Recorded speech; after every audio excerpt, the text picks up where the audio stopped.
Good evening. Tonight I'm going to take another look at Ninkasi's N10 Anniversary Imperial Blended Ale. And this came in a fancy box. They're pretty good at fancy box marketing. I mean, the inside of the box is blue. It's got this nice logo. It says Perpetuate Better Living. And so cool art on it, nice and shiny. So this was their 2016 release, and so I've had it, I think it came out in June 2016, so I've had it a year and a half, just about. And I did an initial release review, and so this is 1 year, a year and a half, I guess, after cellaring. So if you're not familiar, this is kind of a complicated beer. So it's an Imperial Blended Ale, and it's actually 4 different beers blended, 5 different beers blended. Holy smokes, you guys. Okay, so it's crafted with an Imperial Stout, a Barrel-aged Imperial Stout, 2 Imperial IPAs, and barley wine. So 5 beers. So the Imperial Stout is 50% of the blend. Barrel-aged Imperial Stout is 10% of the blend. Imperial Total Domination IPA is 12.5%. Imperial Maiden of the Shade IPA is 12.5%, and Critical Hit Barleywine is 15%.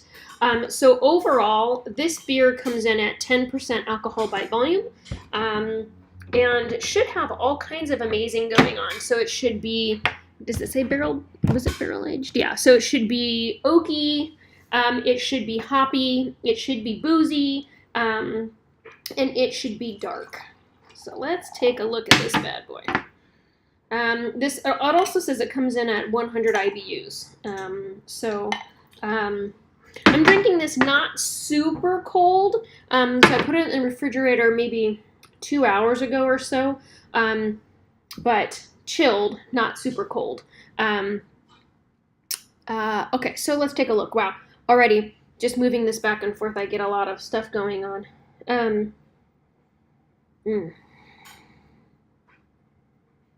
You get that kind of woodiness from the barrel aging.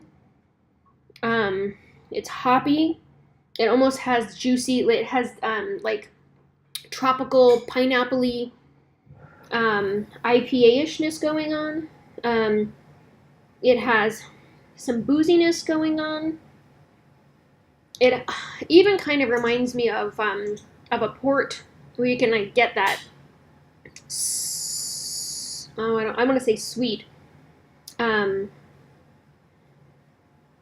aged fruits kind of aroma. Port-like, definitely. I'm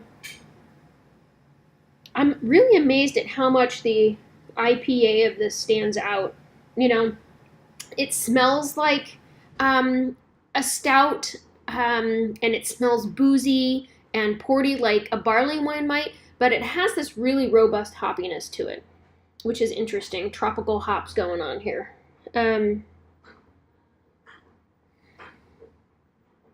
All right, so color-wise, very dark, but some light does get through. So it's kind of like a porter almost, not quite stout, dark, where no light gets through. And it was heady earlier, but has dissipated, especially since I've been slopping around this glass. I expect that we're going to see some lacing, or legs even, from the booziness in this drink. Let's drink.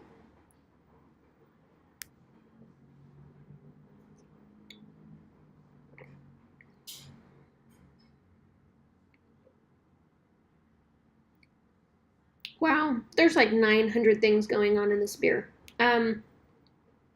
I vaguely remember, and I'll have to go back and look, but I vaguely remember it feeling raw and clunky, I guess, very unfinished or unrefined, or not, not smooth and cohesive, but definitely boozy and intense. I feel like the boozy and intense has carried over in this year and a half, but it's much more matured at this point.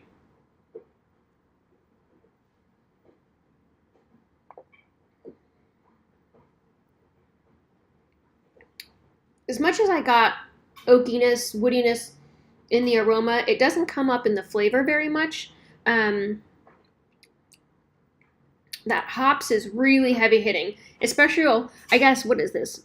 Yeah, both of the IPAs were Imperial IPAs, so they're very, very concentrated and strong, and that, that really plays into how this beer is blended. And that makes it, what's a 12.5 and 12.5? That's almost a quarter of the beer up against 50% of a stout. So it's interesting how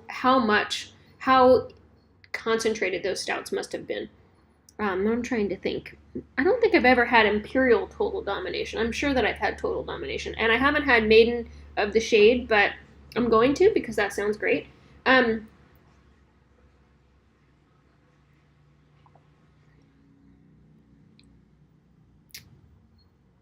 It has a long, lingering finish. It's really IPA heavy. It's almost like the stout part is in the beginning and the IPA part is in the end as far as flavor goes. The first couple of drinks, it was really intense, and I had to I didn't necessarily want to take a drink immediately, but now that I've had a couple of sips in, it seems a little bit more drinkable. Almost has a coffee-like finish at the end.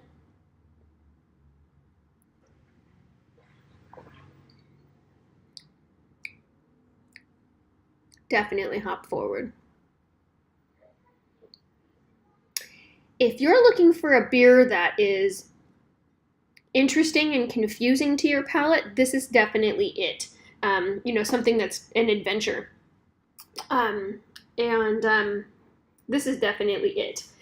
Very, very cool beer, and I think I've enjoyed it both times. I don't recall how I feel like I probably was a little overwhelmed by it the first round, but this time around it's really very enjoyable, very intense. I can feel it in my stomach. It's definitely boozy, but an enjoyable beer. I kind of like it at slightly cooler than room temperature.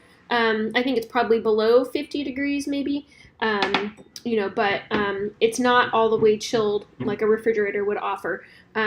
So there you go. N10 Anniversary Imperial Blended Ale by Ninkasi Brewing Company. And so this, again, was a 2016 release, so this has been a year and a half on the shelf, and brings in at 10% alcohol by volume and 100 IBUs. So if this is a beer that you've had either before or after cellaring, I'm interested to hear your thoughts on it. Go back and watch, and I'll see if I can remember to put the link in to the original tasting of this beer. And I would be interested in hearing your comparisons. So share them down below in the comments. Cool. Thanks for watching. Have a good night.